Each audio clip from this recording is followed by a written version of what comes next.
warahmatullahi wabarakatuh. Perkenalkan saya Nadia dan saya akan membahas jurnal mengenai efektivitas pengelolaan konservasi penyu di Turtle Conservation and Education Center di Serangan, Denpasar, Bali.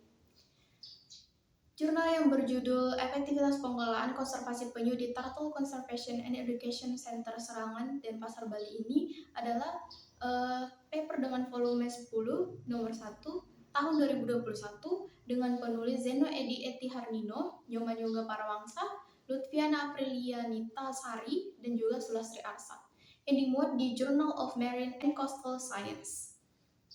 Pendahuluan jurnal ini membahas tentang pentingnya upaya konservasi penyu laut di Indonesia, terutama di wilayah Bali.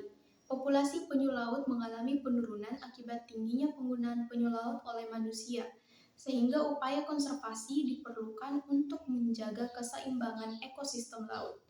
Studi ini berfokus pada efektivitas pengelolaan konservasi penyu laut di Pusat Konservasi dan Pendidikan Penyu di Serangan, Denpasar, Bali.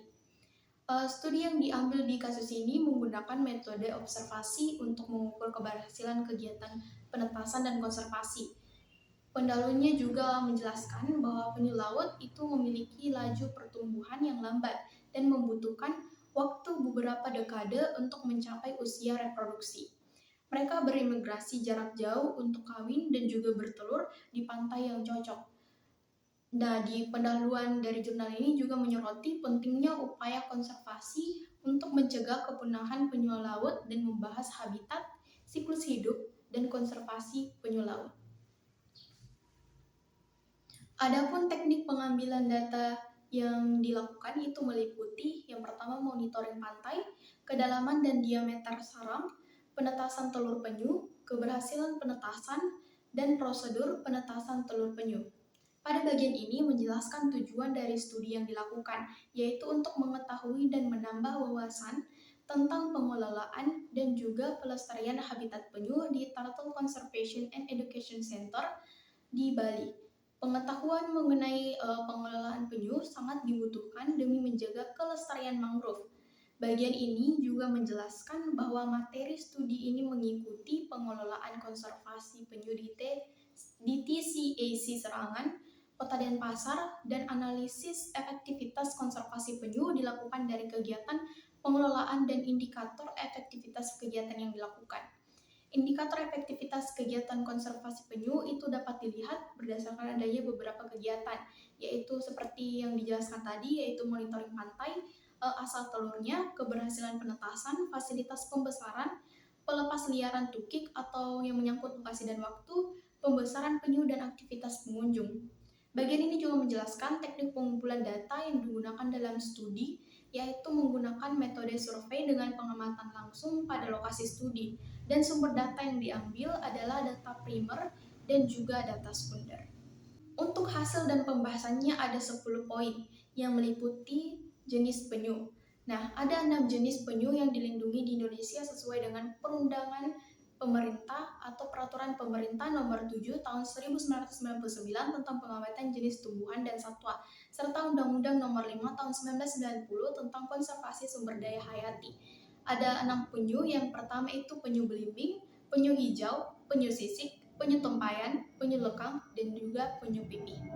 Yang kedua itu mencakup tentang habitat penyu, di mana habitat yang menunjang populasi penyu mencakup komponen ruang, pakan, air, dan lingkungan. Habitat penyu berbeda-beda sesuai dengan jenisnya.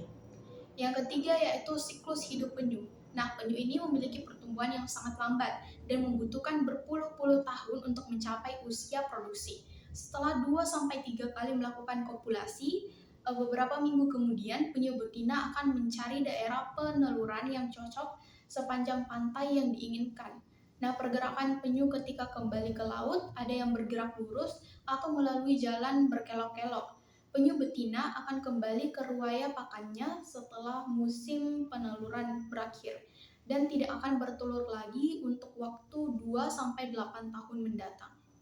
Yang keempat itu mencakup tentang konservasi penyu, di mana sudah banyak kawasan konservasi yang juga menjadi kawasan objek wisata dan dapat dikunjungi oleh masyarakat umum.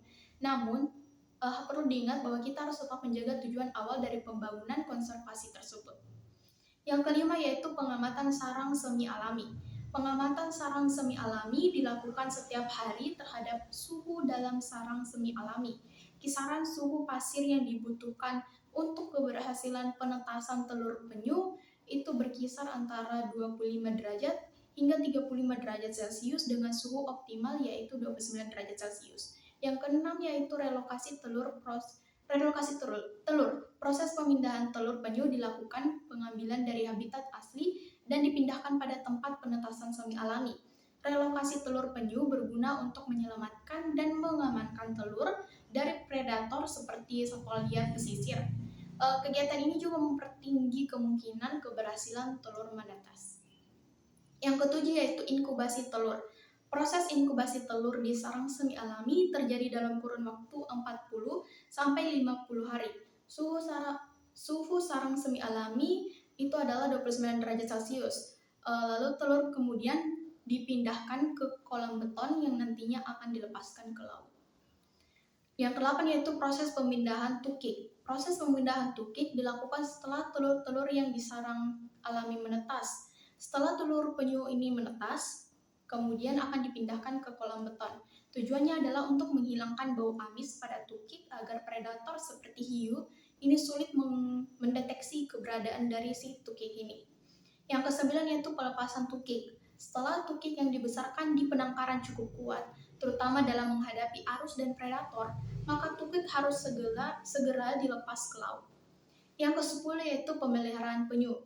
Sistem pemeliharaan itu harus memenuhi syarat ekologis. Selain pengadaan sirkulasi air, luas tempat pemeliharaan juga mendapatkan perhatian yang khusus.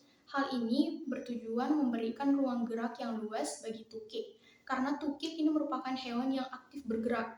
Hal utama yang harus diperhatikan pada pemeliharaan tukik adalah sirkulasi air.